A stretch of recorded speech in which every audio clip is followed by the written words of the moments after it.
What is up, people? This is the Oracle. We are back online for another Rivals of Ixalan draft. This is going to be my last draft until March. I'll be on holidays from basically tomorrow until the 3rd of March, so don't expect any video during that period, the last 2 weeks of January, but yeah, that's going to be sweet. I'm going to take some holiday. I'm going to Japan. And when I'll be back, I'll upload some more things, but there will be no stream and no videos during these 2 weeks. Pack is fairly weak. I think it's fairly easy. Chupacabra. I mean, you will first pick Chupacabra over most thing, even most rares. And yeah, the pack was not even good, so fairly easy first pick. This one is a bit more complicated. Pass is kind of interesting, but I'm not sure I want to go green. Black-green's not great. We could go blue-black and just splash for path. This card works kind of well with... I like it when I have a deck with a bunch of Sailor of Memes. First, you can play the Sailor to splash for the path, and then it works well with creatures, defensive creature, and grinding people. Raptor's pretty good. Doesn't go well with Chupa. I do like Crashing Tide, I do like blue-black control, and Crashing Tide works very well with Chupacabra, and is kind of nice in those control-y decks. Sky Marcher is an option if you want to go black-white vampires, I guess. And then I guess there's a couple black cards that are pretty unexciting. I think I'll just go with Crashing Tide. I like the card, I like how it plays with Chupacabra, I like blue-black control. Pass is another option, but it's a little bit more greedy, maybe a little bit more how you say that, because we probably don't want to be black-green, so it implies playing 3 colors. I think I'd rather just go with the Crashing Tide. Looks like a fairly easy Impale. Our best card right now is Chupacabra, so we'd rather pick a black card than a blue card, and I think overall Impale is better than Waterknot. So I guess Waterknot has the upside of giving you earlier access to Seedy's Blessing, which is nice, being a permanent, but there's more black cards that are double black than blue cards that are double blue, so ideally I want, some double black cards like Impale, Chupacabra, maybe Arterial Flow, and if I can have no double blue cards, makes the mana a little bit easier. So Waterknot is nice, but the mana cost always makes it a little bit clunky in most decks, because I feel it's like one of the only double blue cards. So most of your blue cards you'd rather have cards that are just single blue. It's not a big consideration, but it's something that I came across and was thinking about. So I think we're gonna try to build more of a defensive deck than an aggro deck. In which case, Riverwise Ogre probably better than Deadeye Rig Howler. I do like Rig Howler, but I think will be more of a control deck, and I think in a control deck that doesn't necessarily attack, we'd rather have the Ogre, so just gonna grab that. Okay, then Hunter is a fine 2-drop, and you can trade with larger creature later in the game sometimes, so it's pretty solid. It's way more than just a 2/2 for 2. At first time I saw the card, I was like, well, slight upside. Actually, the upside is pretty big. I've had this card save me quite a bit of time.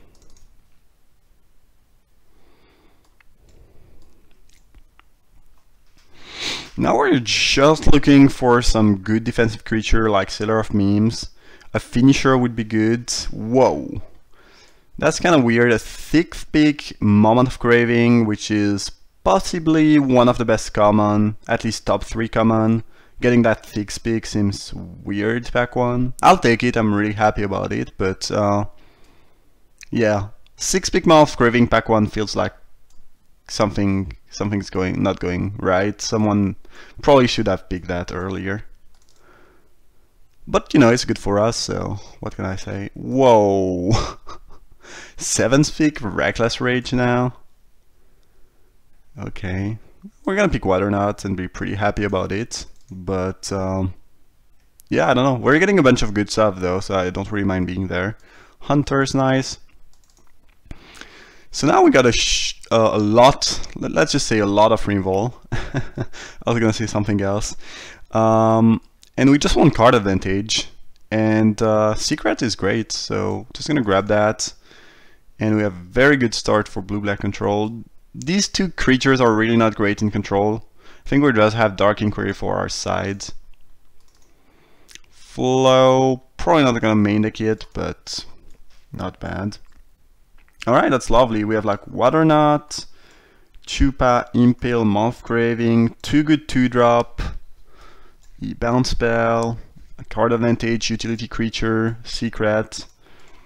Now we just want a bunch of filler of memes, just make sure we can cast our spells, maybe get the Seed's Blessing a little bit easier, and yeah, this should be a pretty nice blue-black control deck. And a big and strong finisher would be nice, but I feel like getting ways to kill your opponent is not that hard. Like, worst case scenario, we're gonna kill them with a Canal Monitor. It's not great, but you can do it. I don't think Flood Recollection is good. There's a small chance we play Sworn Guardian if it's good in a matchup. If they have a lot of 2-1s. Could happen. I like the start though. 9 cards I'm really happy to play, including quite a bit of Rainfall. River Darter, not gonna main deck it, but most likely, but it's a very good sideboard card. So we got like mono blue black, except for basic land. We have a lot of cards that are playable inside, or decent sideboard options. 9 playables, love Rainfall. Yeah, it's looking great. I just love where we are at. And now we just opened the Insane Bomber to make that things even better. This is one of these drafts where you just don't have to think. Deck is gonna be insanely powerful, I'm pretty sure. Yeah, this was probably the best card we could open. I guess we'll pick another Impale. We're getting a little bit loaded on 4-drops, but I think another Impale is fine. And Hunter is not that appealing. Probably don't need much more Revol. I guess more cheap Revol would be good, more Moment of Craving, just making sure we don't die.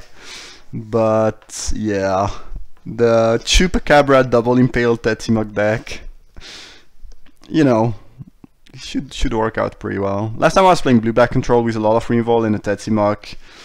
It was one of the easy trio of my rival of Ixalan career. Sealer of Memes good, really nice. We have a lot of double blue, double black, so even though we are probably not gonna splash for something, this is still gonna help us cast stuff. And in general, this is good in this type of decks. Pretty happy to pick that. Hopefully we can get another secrets. We just have so much Revol that if we just get the card advantage to make sure we hit our land drops and we have an edge in the late game, should be in great shape. Don't mind Crashing Tide. I'm not a big fan of this Charger. I think it'd be fine, but I really like Crushing Tide and it really works well with Chupacabra, even Ogre. Also Bite You Time. It's pretty good at making sure you don't die because you're stuck. You can just bounce a creature and draw a card, so generally if you're a little bit light on lands or you need a little bit more time, it's good. And this deck, you know, if we have such a strong late game, such a huge amount of Revol, that if we just buy time and make sure we hit the late game, we should be in good shape, and Crushing Tide helps quite a bit with that. Now I'll pick Dinosaur Hunter. We need to drop more than 3s. The third Crushing Tide is a little bit less appealing, and yeah, sounds like Dinosaur Hunter. I still like it more than Barrier. We are fairly defensive, but I think this block as well, if not better than Barrier. And we are light on creatures right now, so ideally we want our creatures to be able to kill them too. Alright, this time I'll pick the Discharger and probably play it. Seems fine. Late Stoker. Release to the Wind's kind of sweet with Chupacabra, I guess, but not super appealing. Second Secret is great.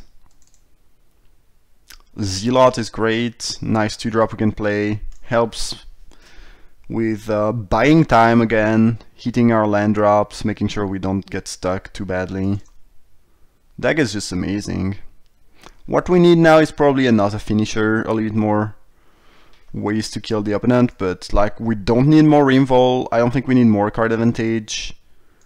We're just pretty good on all fronts, except maybe for finishers. Though 9 creature including Discharger, Tetsimok. Very often Tetsimok just ends the game. Even if they have the Revol, you kill so many things that it's just good enough. Discharger. Is Discharger better than Riverwise Ogre in this deck? I don't feel like it is, but that's certainly playable. We'll have almost a complete deck by the end of pack 2. So yeah, always a good sign. I don't think we'll ever play 3 Dischargers. If someone's playing an insane Bomber, like we're fixing another Tetsimok, or I don't know, a Aether the Lowbringer, we might want 2 Dark Inquiries in a matchup. Oh, we got the 3rd Charger is away. Interesting curve. Kind of 666. Alright, Gleaming Barrier. Really easy. Yeah, no one's playing the deck we were playing. This pack is pretty atrocious. I think there's literally no card we're gonna play.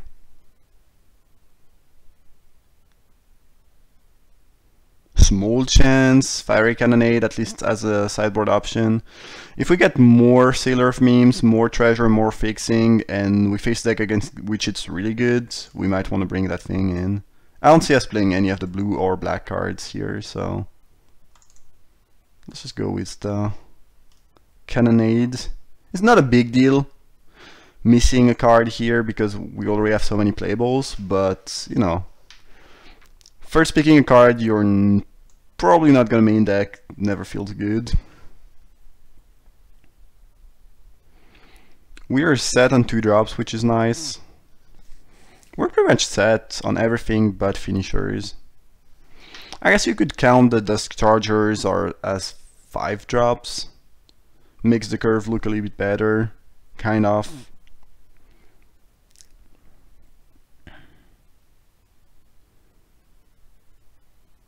Another pretty bad pack. We have 4 Dinosaur Hunters, so Pirate Cutlass not the worst, but this deck is going to be fairly light on creatures. This is really a deck in which I don't think Cutlass is going to shine. Queen's Agent is fine. I don't think it's better than Discharger though. Looter is not great. We're not going to be attacking a lot. I like Cutlass a lot. I think it's a great card. I just don't feel like it's amazing here in a control 11 creature deck. 11 creatures deck. Specs have been pretty weak for us. I'm still going to pick Cutlass, but I don't really feel like we want to play that here.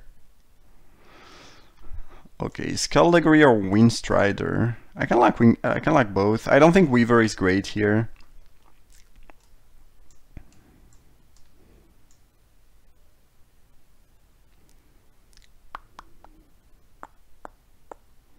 I like Windstrider, I think.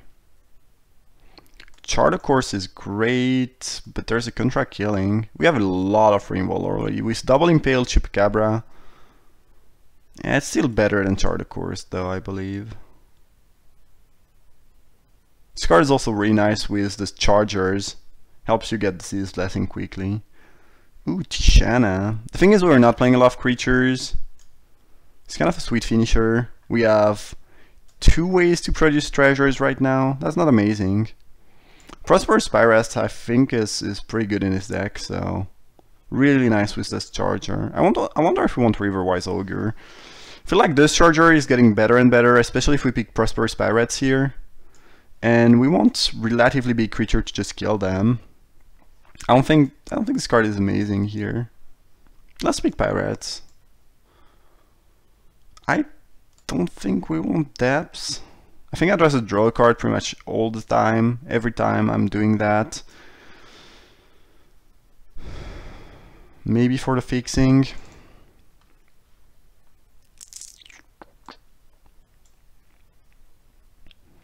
Argyll's Bloodfast is nice sideboard tech against other control decks.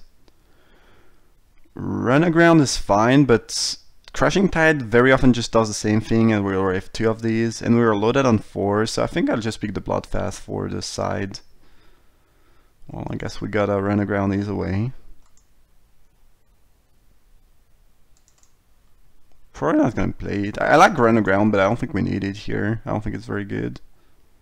Kinda wanna play 3 Dusk Chargers and no Ogre.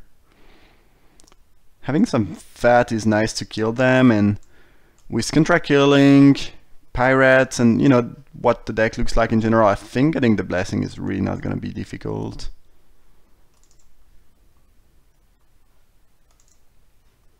No one's playing Merfolk. Whoa. March of the Drowned. We don't really have a lot of pirates. I don't think this is great. Pretty good with Tetzimoc, I guess. Cutthroat is strictly worse than Ogre in this deck. I don't think we would play it. Maybe March. This last pack was pretty bad for us, but we got some nice 5 drops, which is kind of what we were missing, so I think it's just fine. But not the most exciting pack. I'm probably gonna play these Steps too, as the 23rd card. Deck is good, I'm really happy about it. This last pack was a little bit underwhelming, but I think, yeah, we're still doing very good. I mean, when we ended the pack 2 with 19 very good cards, a lot of removal, and unbeatable Bomber, it was already looking good. Like, pretty much anything could have happened pack 3 and the deck would still have been great. Pack 3 was not amazing, but good enough. I think the deck is just very solid. We'll play 9-8 with a little bit more black, I think. We have a lot more black, but we have a lot of double blue, so it's still gonna be 9-8 and not 10-7. Alright, sweet. This is, you know, it's, for me it's close to the perfect blue-black control deck in this set. You cannot get it much better than that, I think, so really happy with the deck. I hope you enjoyed the draft. Again, I'll be in holidays during the next 2 weeks, so don't expect any draft. I'll be back early March. And yeah, thanks for watching, guys, and see you for round 1.